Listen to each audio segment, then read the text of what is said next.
Hello lovers, you're welcome back again to the channel. Today's video is a very interesting story, but before we dive into it, please hit that subscribe button. In the heart of Osisioma, a small but lively town nestled amidst rolling green hills and winding rivers. Life seemed simple, yet the people lived with passion and pride. It was here, beneath the ancient trees and in the narrow winding roads lined with clay brick houses, that Amaka's story took root. Amaka was only 22, a young woman brimming with life, laughter and dreams. Her eyes sparkled with the spirit of youth, and her voice was as vibrant as the town's morning bird song. People in Osisioma often said she had a way of bringing light wherever she went. But life took an unexpected turn when her family, needing financial stability, arranged a marriage for her with Emeka, a well-respected, wealthy man of 52. Emeka was known for his wisdom, his influence, and his steady, deliberate manner. Yet he was also known to be set in his ways, a man who took pride in tradition and the old values that guided Osisioma. Though uncertain, Amaka agreed to the marriage, believing she could bring warmth and kindness into her new life. The wedding was celebrated with music, laughter, and blessings from family and friends. In the early days of their marriage, Amaka saw only Emeka's generosity. He brought her silken fabrics, vibrant beads, and delicious foods from faraway markets. His voice was strong yet gentle, assuring her that she made the right choice. "My dear Amaka," he said one evening as they sat under the glow of lantern lights, "you are safe here. I will take care of you." But as days turned into months, Amaka felt the weight of the age difference settle into her bones.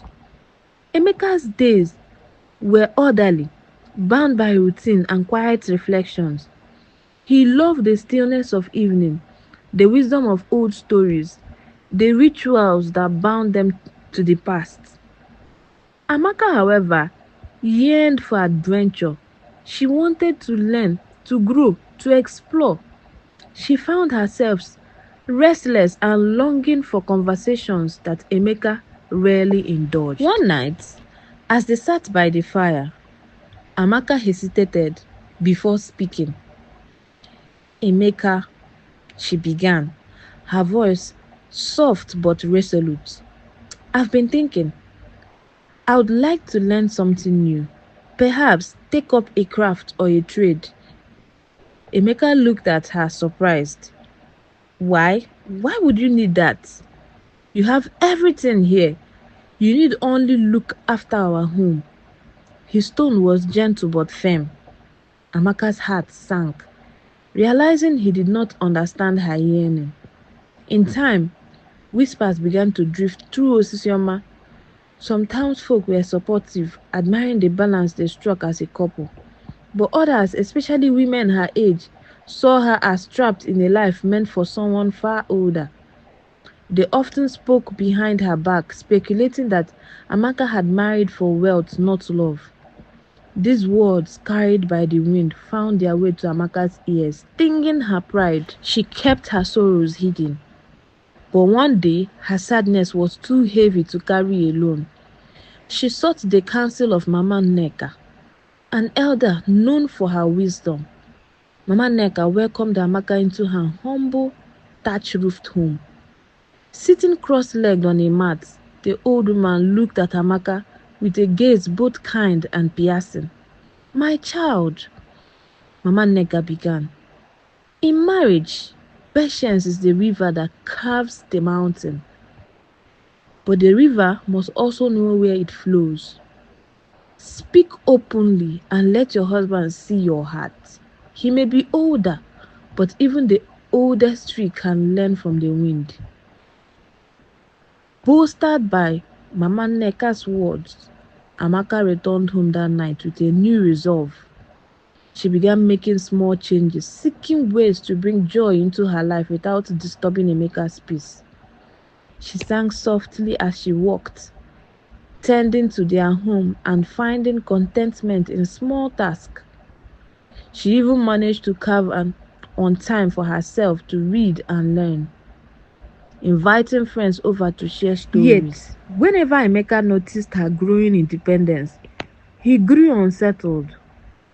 One evening, as the shadows of the night fell over Osisioma, Emeka finally spoke of his discomfort. Amaka, he said, his voice heavy, I hear you laughing with your friends, speaking of things I do not understand. I am your husband, yet I feel like a stranger in my own home. His words cut through her like a knife, and for a moment anger flashed in her eyes. But she took a deep breath and responded, her voice steady. Emeka, I am still your wife. I respect you and I honor you. But I am also my own person. You must allow me to grow, just as you have grown over the years. This conversation marked a turning point. Emeka, who had never been challenged in this way, was forced to confront his own fears and insecurities. He remembered how his own youth, his dreams, and how the weight of responsibility had aged him before his time. A seed of understanding began to take root, though it was slow to blossom. In the weeks that followed, Amaka and Emeka found new ways to connect. She listened to his stories of the past, learning the traditions that were sacred to him.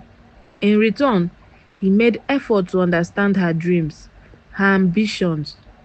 Though their relationship was still tested by difference, a quick respect grew between them. But as with all things, this peace was fragile. Rumors continued to haunt Amaka, casting a shadow on her heart. One day she considered leaving. The thought terrified her, but the weight of their struggle had worn her down. That night she confronted Emeka, tears in her eyes. I am breaking under this life, Emeka. I feel I am withering like a flower that lacks sunlight. In that moment, Emeka was struck by a wave of empathy he hadn't known he possessed. He took her hand, and in a voice softer than she had ever heard, he admitted, I have been selfish, Amaka.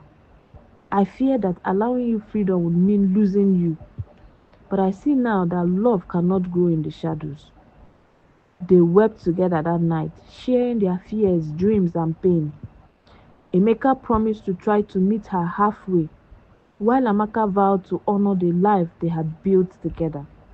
Though their journey was not without challenges, they found a new rhythm, one that allowed both to be themselves within their marriage. In time, the townspeople of Osisioma noticed the change in Emeka and Amaka. The once distant husband now stood by his wife, supporting her as she explored her interests. They spoke together in the marketplace, their laughter blending with the sounds of the bustling town. It was as though a bridge had been built across their differences, spanning the wide age gap that once seemed insurmountable. Amaka and Emeka's story became a part of Osisioma's folklore, told around fires and shared with young couples as a reminder of the trials and triumphs that come with love.